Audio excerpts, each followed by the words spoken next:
Good morning. Something unexpected is happening. In 2025, belief in God and the supernatural appear to be making a comeback.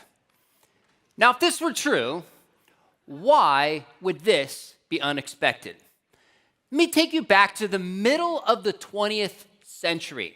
There was a movement called the Death of God, coming out of the Holocaust, and in light of scientific advancements, it was proclaimed by many theologians and philosophers that God was out of a job. Hence, in 1966, Time magazine had an iconic cover asking the question, is God dead? Fast forward to the first decade or so of the 21st century. We had this influential movement called the New Atheists, people like Christopher Hitchens, Richard Dawkins, Sam Harris, dancing on the grave of God, so to speak, proclaiming that science has disproven God. In his book, God is Not Great, Christopher Hitchens said, religion has run out of justifications. Thanks to the telescope and the microscope, it no longer offers an explanation of anything important. You've also maybe heard of the movement of nones, N-O-N-E-S, over the past decade or two of Americans no longer describing themselves by their religion. One could understand the claim that God is out of a job, but I think this proclamation is short-sighted. And in fact, I think some evidence is emerging that, in fact, maybe belief in God is experiencing a resurgence today. Now, how can I claim this? Number one, the God conversation is shifting on a cultural standpoint. So just one example. Many of you will be familiar with the Canadian psychologist Jordan Peterson, arguably one of the most influential thinkers through his books and podcasts today. He recently wrote a book called We Who Wrestle with God. Although he's not a Christian, rather than attacking the Bible as many new atheists did, he actually sees the Bible as necessary for the impetus of science and, quote, the story on which Western civilization is predicated. Other thinkers, Barry Weiss, Tom Holland, and even Joe Rogan on his podcast, having an openness to spiritual things. Second, we've seen some high-profile conversions that were completely unexpected. Just one example is the name Ayaan Hirsi Ali. Now, she grew up in a fundamentalist Muslim background, fled her place of birth, understandably became an atheist, and partnered with the New Atheists. But in November 2023, she wrote an article with the title, Why I Am Now a Christian, and is outspoken about her faith and the necessity of Christianity, in a sense, to save civilization. Third, there seems to be a growing awareness of the failure of secularism.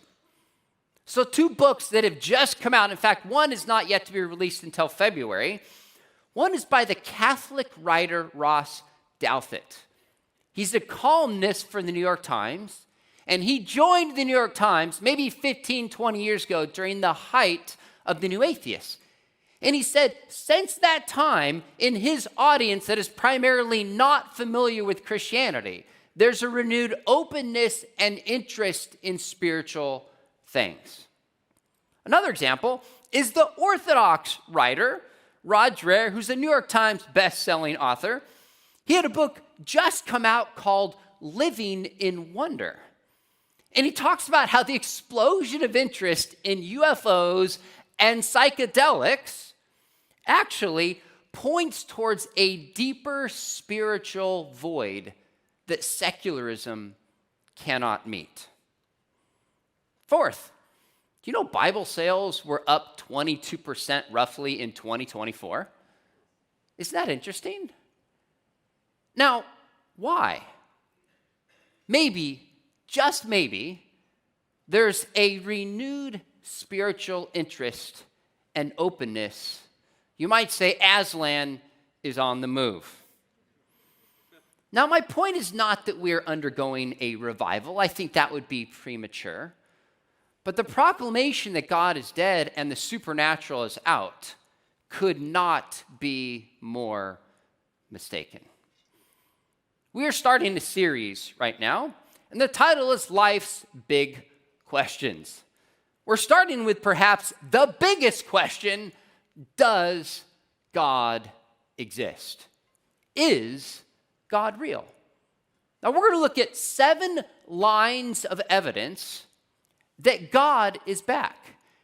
This evidence started bubbling up in the 20th and 21st century into today, pointing towards the existence of God. Now, before we look at these 7 lines of evidence, none of this should surprise you or surprise me. Why? Because 3,000 years ago, David wrote in the Psalms, "The heavens declare the glory of God, and the sky above proclaims his handiwork. Day to day pours out speech, and night by night reveals knowledge." 3,000 years ago, the psalmist said, "When seen properly, the heavens and the sky and the natural world cry out for a supernatural cause." You might say God has placed that awareness on our hearts. So we're going to look at 7 lines of evidence from history, philosophy, and science that not only point towards the existence of God, but arguably the existence of the Christian God. Evidence number 1 that God is back is the discovery of the beginning of the universe. The beginning of the universe. Now, there's an old joke of some scientists who come to God and say, "God, we can do everything that you can do." God says, "Really? Like what?" They said, "We can make life from non-life. We can create human beings." God says, "Really? Show me." They said, "Well, first you take some dust." God says, "Wait a minute. Get your own dust." Now, where did the dust come from? Stars? Where did the stars come from? Quantum fluctuations? Where did the quantum fluctuations come from? At some point, if something exists, we need an adequate cause for its existence. Now, you might recognize the name Antony Flew. If you study philosophy and apologetics and culture, Antony Flew for 5 decades basically shaped the atheist agenda in the West. He wrote a paper called Theology and Falsification, and he actually presented it at the Oxford University Socratic Club, which was chaired by C.S. Lewis in the middle of the 20th century. And it was the most widely reprinted philosophical publication of the 20th century. He would debate Christians and make the case that God does not exist. Well, he died in 2010. But in 2007, he wrote a book that, to say the least, shook up things in the culture, namely called "There Is a God: How the World's Most Notorious Atheist Changed His Mind." And one thing he talked about in this book was that when he started in his life in academia, the science seemed to point away from God. But as we made a range of discoveries, it seemed to point towards at least some super mind behind the universe. And he said this. He said, "When I first met the Big Bang Theory as an atheist, it seemed to me that the theory made a big difference because it suggested the universe had a beginning, and that the first sentence in Genesis, 'In the beginning, God created the heavens and the earth,' was related to an actual event in the universe. As long as the universe could be comfortably thought to be not only without end, but also without beginning, it remained easy to see it as a brute fact. And if there had been no reason to think the universe had a beginning, there'd be no reason to postulate something else that produced the whole thing. But the Big Bang Theory changed all of that. If the universe had a beginning, it became entirely sensible, almost inevitable, to ask what produced this beginning. You see, this is a simple argument called the Kalam cosmological argument. Premise number 1, whatever begins to exist has a cause. If something begins to exist, there must be a sufficient reason or explanation that it began to exist. You don't get something from nothing. Whenever we see something begin to exist, we have a cause for it, and we don't see things beginning to exist without a cause. That premise is common sense and empirically demonstrated. Second, the universe began to exist. This is in part what Big Bang cosmology points towards. We haven't been here forever, but has a finite beginning in the past. And philosophy supports this as well. So if whatever begins to exist has a cause, and the universe began to exist, then the universe has a what? Has a cause, that's right. That cause must be powerful, personal, timeless, spaceless, changeless. And if not all-knowing, awfully close. You might say the beginning of the universe points towards a beginner. Second evidence that God is back in 2025, the discovery of the fine-tuning of the universe.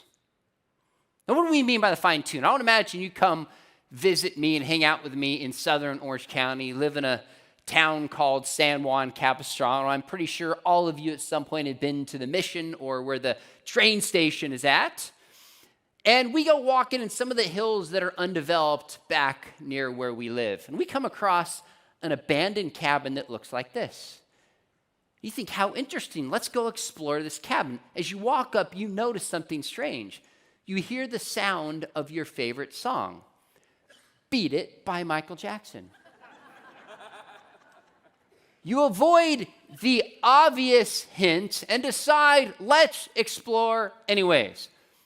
You walk in this cabin and you notice something strange. You see shoes sitting in there that are your size, a jacket that fits you perfectly, the books you like to read sitting on the table. There's a small refrigerator. It's all the snacks you use. There's a tiny bathroom, and it's the exact toiletries that you use. Now, besides suspecting that you were in a horror movie, what would you think? At some point, you would stop saying, oh, what a coincidence. Oh, what a coincidence. You'd say, wait a minute. I don't know who, but someone has arranged this cabin in a fashion, and they're expecting me to arrive. Freeman Dyson is a well-known physicist. He said, as we look out into the universe and identify the many accidents of physics and astronomy that have worked to our benefit, it almost seems as if the universe, in some sense, must have known that we were coming. Now, what does he mean by this? There's certain conditions in the universe, in physics, in cosmology, that allows us to not only have a universe that exists, but to be a universe capable of supporting life. And the slightest shift in the range of these dozens of parameters, and the entire universe becomes inhospitable. You might say it's like the laws of physics and cosmology exist on a razor's edge, and the slightest shift makes the universe inhospitable to any kind of complex life. Well, there's dozens of known parameters that scientists have discovered, but what happens mathematically if we just take two of these?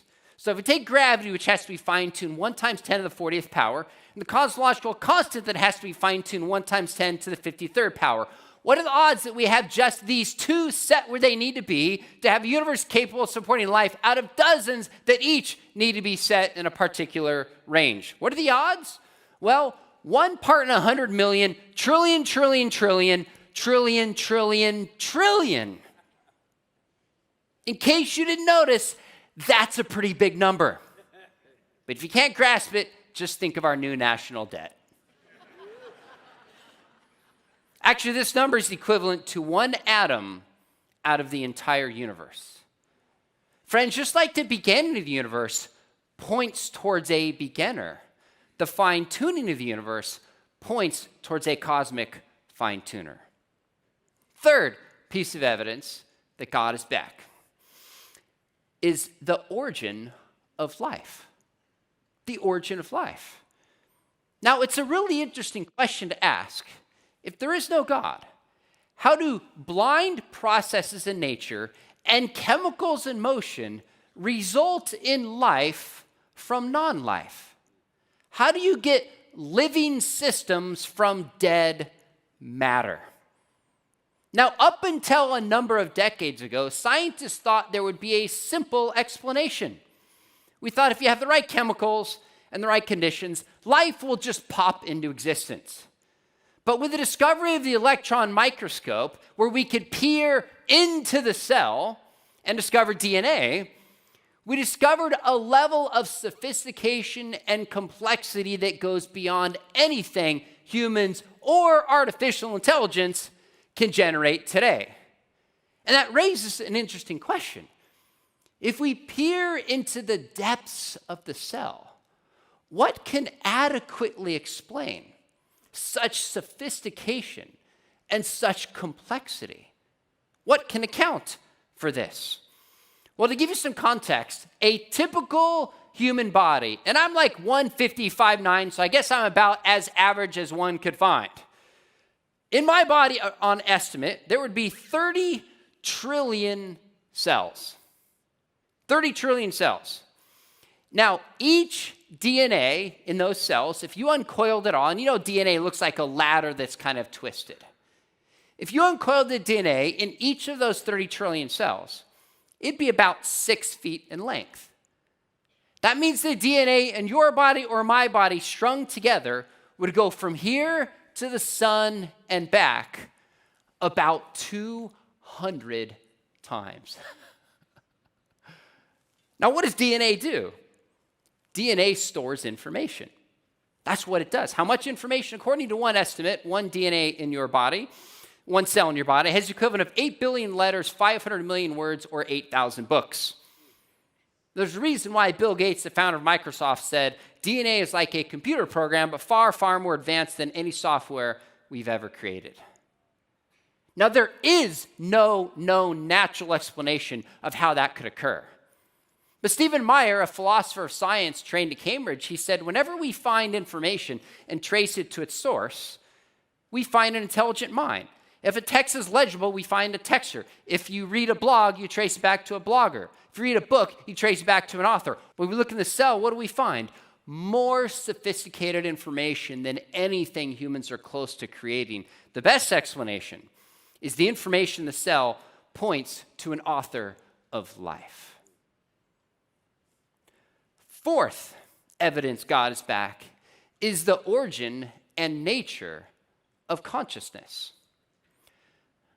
Not long ago, I invited a young atheist, African-American, libertarian thinker onto my YouTube channel for a conversation. You might recognize the name Coleman Hughes.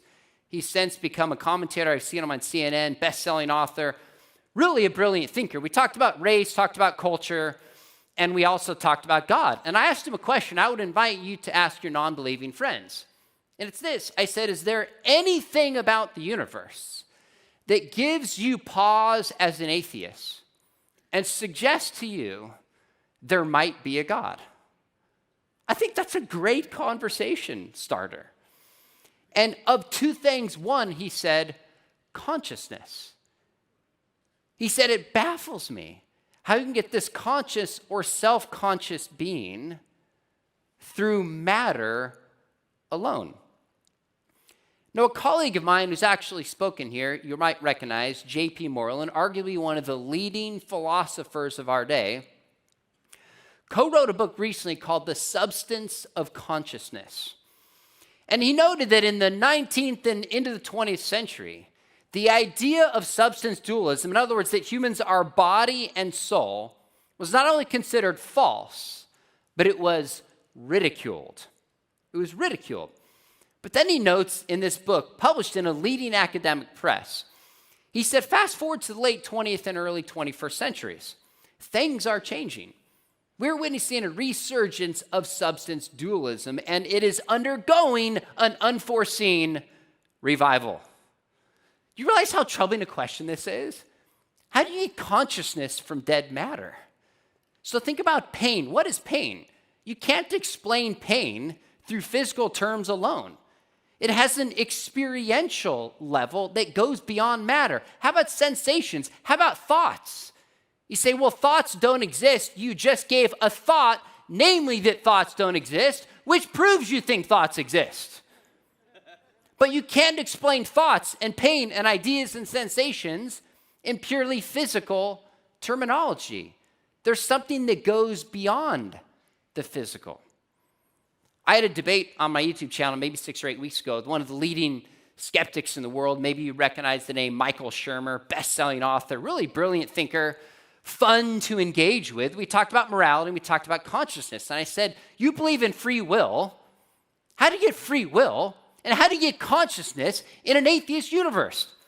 And he said, at a level of complexity, it just kind of emerges and pops into existence. I said, that's basically a non-explanation. He said, well, sometimes at a level of complexity in economic systems, inflation just emerges. I said, inflation is so different from consciousness. It doesn't experience the world, let alone have causal powers in the world. Friends, just like there's no naturalistic explanation for the origin of life, there is no naturalistic explanation for consciousness from dead matter. And yet the fact that we are conscious beings makes sense if there is a cosmic consciousness. It fits in a Christian worldview. So you might say human consciousness points to a cosmic consciousness. Fifth evidence is the existence of the moral law. The existence of the moral law. Now, in 2010, 15 years ago, I had a debate with a high school teacher, PhD in my town in San Juan Capistrano, on whether God or evolution best explains morality. And a few weeks before the debate, I heard him on a podcast. He said, I'm about to debate this guy named Sean McDowell. He couldn't even get my name right. On whether or not you have to believe in God to be moral. I heard that. I thought, he doesn't even understand what we're debating. You don't have to believe in God to be moral. Of course, atheists can know right and wrong. And of course, atheists can be moral. And of course, Christians can be immoral. There's no reason to think you have to believe in God to know or act morally. Especially Romans 2 says, written on our hearts is a moral conscience as human beings. Even people who don't believe in God live in God's world and are made in God's image and have a sense of right and wrong. The real question is, can you have objective moral values and duties if there is no God? That's the interesting question. And here's the way the simple argument is put. If God does not exist, objective moral values and duties do not exist. In other words, if we are in a universe and there is no God, then moral values and duties are a fabrication. We've evolved to think they exist, but they're not a real part of the universe if there is no God. Fyodor Dostoevsky said, if there is no God, all is permissible. I think he's right. If God doesn't exist, we don't have real obligations and duties to tell the truth, to not steal, and to protect human life. But second, objective moral values and duties do exist. We all know there's right and wrong. We know that we should tell the truth. We know that we shouldn't steal. We don't need the 10 Commandments to tell us this. In fact, right now, what's interesting, this is not a political statement, but the debate in the Middle East between Hamas and between Israel, one side says Israel's committing genocide. The other side says Hamas is committing genocide. But there's no third party that says, you know what, genocide is fine. It's like picking an ice cream flavor. Why is everybody getting upset about the idea of genocide? Morality is relative. Nobody that I'm aware of, although I'm sure you could find somebody on TikTok making this argument, but you understand my point. We all know there's right and wrong. No one is really a relativist. So if God does not exist, objective moral values and duties do not exist. Objective moral values and duties do exist. Therefore, God exists. The moral law points towards a moral law giver. Sixth piece of evidence are modern day miracles. One of the leading New Testament scholars in the world, he's brilliant. His name is Craig Keener. He was writing a multi-volume commentary on Acts. He paused and said, there's a whole lot of miracles here. I wonder if somebody's done an in-depth academic analysis of miracle claims today. And lo and behold, nobody had. So in 2010, he published, I don't know how many thousand plus pages, hundreds, thousands of footnotes. As far as I'm aware, the most in-depth, careful analysis of miracle claims today. Now, what did he find? Quote, he said this: the kinds of claims frequently attested in the Gospel and Acts are also attested by many eyewitnesses today. Now, he studies different countries: Asia, Latin America, Middle East, US, etc. Different denominations, from Catholic and Protestant, Baptist, Presbyterian, across the world. And he says there's reports of the blind receiving sight, deaf hearing, people healed from things like HIV, encounters with the demonic, and even examples of people being raised from the dead. He said hundreds of millions of people alive today believed they have personally witnessed or experienced the miraculous. Let me say that again. Hundreds of millions of people alive today believe they have experienced or witnessed the miraculous. He says, okay, I'll be conservative. Tens of millions of people alive today believe they've witnessed the supernatural. In fact, he wrote a follow-up book to this in 2021 called Miracles Today, documents further miracles and argues that some can even be demonstrated because they've been captured on video. Now, don't just YouTube miracle, especially in our age of artificial intelligence. But if you get his book Miracles Today and trace it down, he makes a compelling case that miracles, the kind from the New Testament, are still being documented today. Now, I'm curious. In a moment, I'm going to ask you to raise your hand if this describes you. How many of you would say you have witnessed or experienced something personally that can only be explained by the miraculous? Now, before you raise your hand, let me qualify what I mean.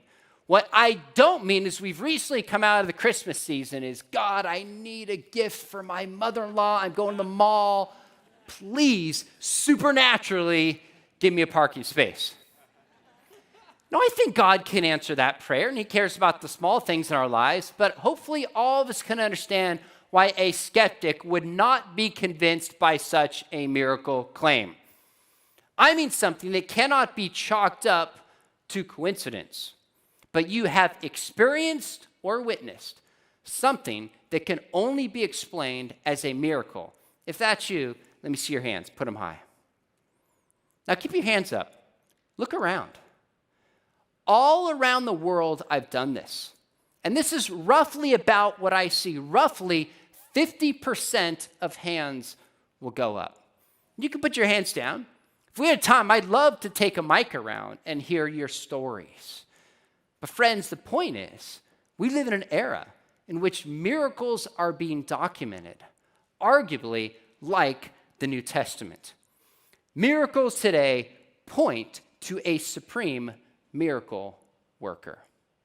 So before we look at the last one, let me rehash. The beginning of the universe points to a beginner. The fine-tuning points to a cosmic fine-tuner. The information in the cell points to an author of life. Human consciousness points to a cosmic consciousness. The moral law points to a moral law giver. And miracles today point to a supreme miracle worker. Finally, the renewed case for the resurrection of Jesus Christ. Now, what do I mean by this? If you read in historical Jesus studies or in apologetics, you're probably familiar with the name Gary Habermas. He has arguably studied the resurrection historically and academically as much or more than anyone who's ever lived.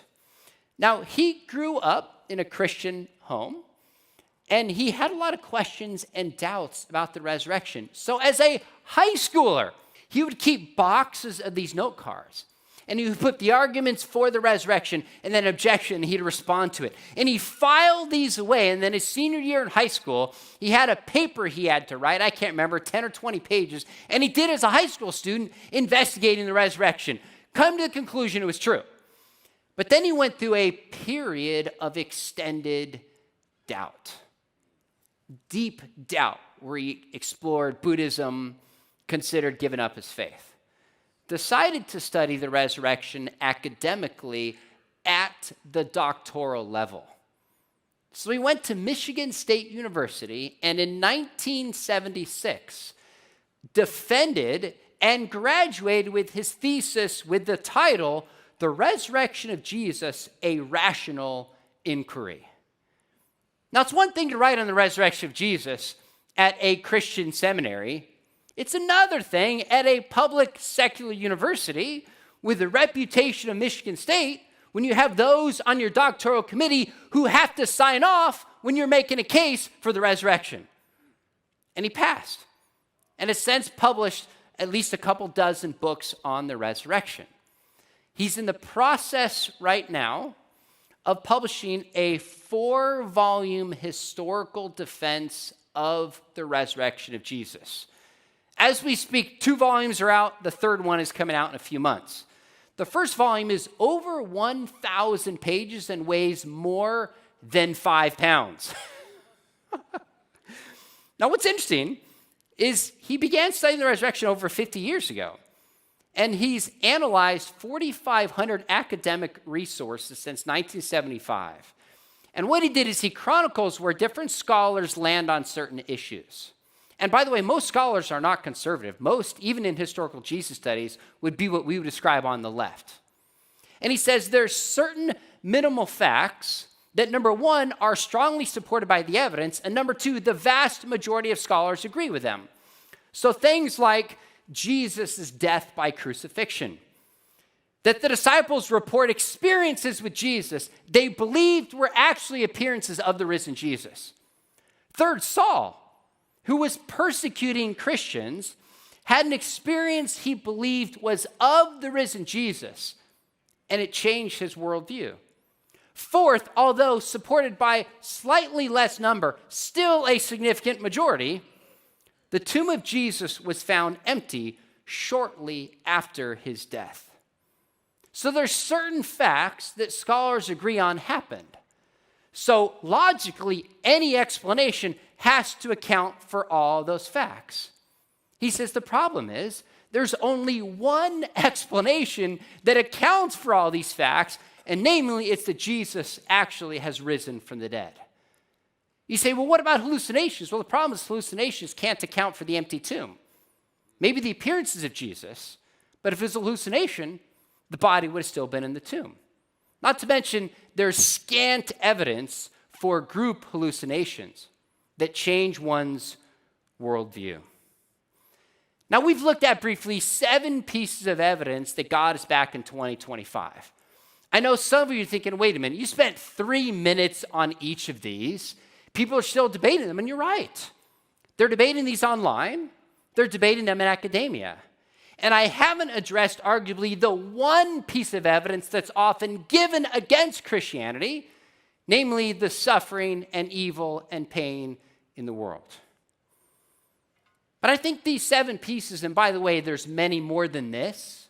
If you look at the Cambrian explosion, near-death experiences, beauty, there are other pointers in the universe to the divine.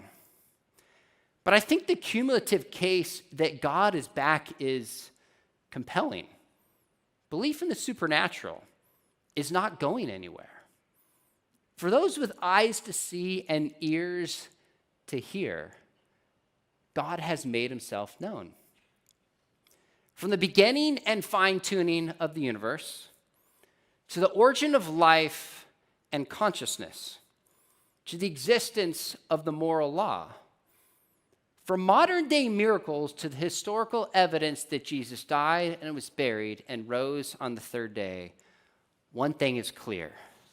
God is not dead. He's not out of a job. God is back in 2025.